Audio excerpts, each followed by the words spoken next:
నమస్కారం మేడం. నమస్తే అండి. మేడం, విశాఖపట్నంలో ఇన్వెస్ట్ చేసుకోవచ్చా లేదనేసి మా స్నేహితులు, అంటే మీతో ఇంటర్వ్యూ ఉందని చెప్పాను, మైత్రి గారితో ఇంటర్వ్యూ ఉందని అడిగాను. వాళ్ళతో చెప్పారన్నమాట. చెప్పేసరికి వాళ్ళు విశాఖపట్నంలో ఇన్వెస్ట్మెంట్ ఎలా ఉంటుందండి, ఎందుకు వాళ్ళు అడుగుతున్నారంటే లోకేష్ గారు కానీ, చంద్రబాబు గారు, జగన్మోహన్ రెడ్డి వీళ్ళందరూ కూడా చెప్పింది విశాఖపట్నమే. అమరావతి క్యాపిటల్ వస్తుంది, విశాఖపట్నం కూడా ఏదో మెట్రో వస్తుందటండి, చాలా డెవలప్ అవుతుంది, చాలా ఇండస్ట్రీస్ వస్తున్నాయి, విశాఖపట్నంలో కొనుక్కోవచ్చు అని అడుగుతున్నారండి. ఒక మంచి ట్విస్ట్ క్వశ్చన్ అడిగారు యాక్చువల్గా. అంటే జనరల్గా అందరికీ ఏంటంటే అమరావతి కొనాలా, ప్రజెంట్ కరెంట్ సిచ్యుయేషన్ అమరావతిలో పెట్టాలా వైజాగ్లో పెట్టాలా అనేది చాలామంది డ్యూయల్గా ఆలోచిస్తున్నారు. బట్ ఏంటంటే వైజాగ్లో పెట్టేదానికిను అమరావతిలో పెట్టేదానికి డిఫరెన్స్ కొంచెం ఉంది సార్ యాక్చువల్గా.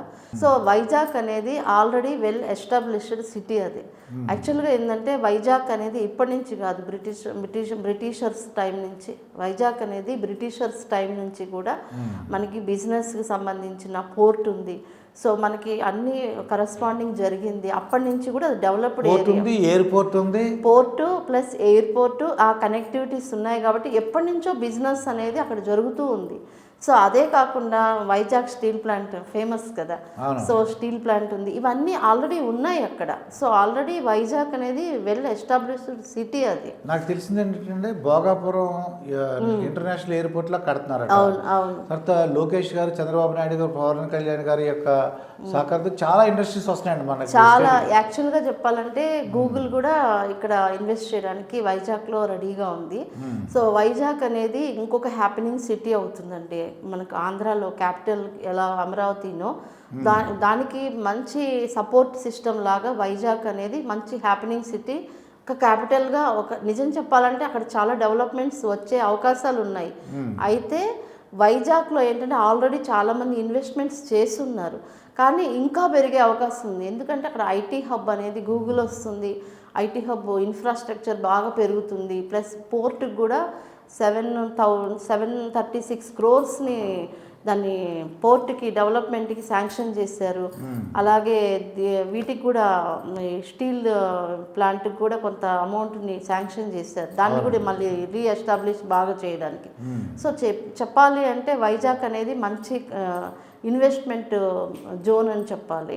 అక్కడ పెట్టిన వాళ్ళకి మంచి రిటర్న్స్ వెంటనే ఎక్స్పెక్ట్ చేయొచ్చు. అంటే ఇప్పుడు పెట్టారనుకోండి, ఒక 5 yearsలో మంచి వాళ్ళకి పెట్టిన డబ్బులకి మంచి రేట్ అనేది ప్రైసెస్ అనేది వస్తుంది. వైజాగ్ అనేది సూపర్ డూపర్గా చెప్పాలంటే ఎయిర్పోర్ట్ ఒకటి వస్తుంది, తర్వాత అక్కడ green field roads, metro connectivities, metro వస్తుంది, రోడ్స్ డెవలప్మెంట్స్, తర్వాత అక్కడ కూడా ఎయిర్పోర్ట్ కూడా గ్రీన్ ఫీల్డ్ ఎయిర్పోర్ట్స్ కూడా కొన్ని పాయింట్స్ వస్తూ ఉన్నాయి. సో ఏంటంటే టోటల్గా చెప్పాలంటే వైజాగ్ అనేది ఒక మహానగరం లాగా మనం ఊహించుకోవచ్చు. అంటే ఇప్పుడు హైదరాబాద్ ఎలాగో ఎగ్జాంపుల్గా చెప్తున్నాను. సో వైజాగ్ కూడా ఆ విధంగా మంచి డెవలప్మెంట్ ఉన్నటువంటి ఏరియా అండి.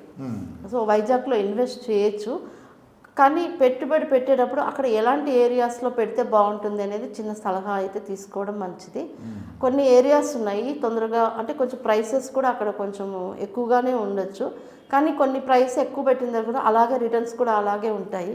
ఇప్పుడు మనం 10,000 పెట్టిన దగ్గర 15,000 అవ్వడం ఎలా అవుతుందో, ఒక 50,000 30,000 ఉన్న దగ్గర ఇంకొక 10,000 పెరగడం కూడా అలా కొంచెం తేడా అనేది ఉంటుంది. అంటే ఒక సర్టెన్ ఏరియాస్లో మంచి మంచి ఇన్వెస్ట్మెంట్స్ చేయొచ్చు అని వైజాగ్లో అయితే తప్పకుండా చేయొచ్చు అండి.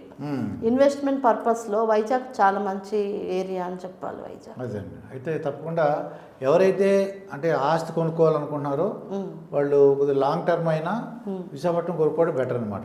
కొనుక్కోవచ్చు సార్, ఎందుకంటే వైజాగ్ కూడా మంచి development, already developed area, plus development ఇంకా జరుగుతుంది కాబట్టి అక్కడ కూడా ఇన్వెస్ట్మెంట్స్ 100% పెట్టచ్చు, తప్పైతే లేదు అక్కడ పెట్టడానికి.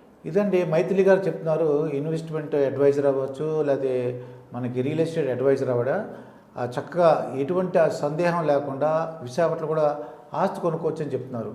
మరొక వీడియోతో మీ ముందుంటాను, మీ మాస్టర్ దుర్గాప్రసాద్. నమస్కారం. నమస్తే.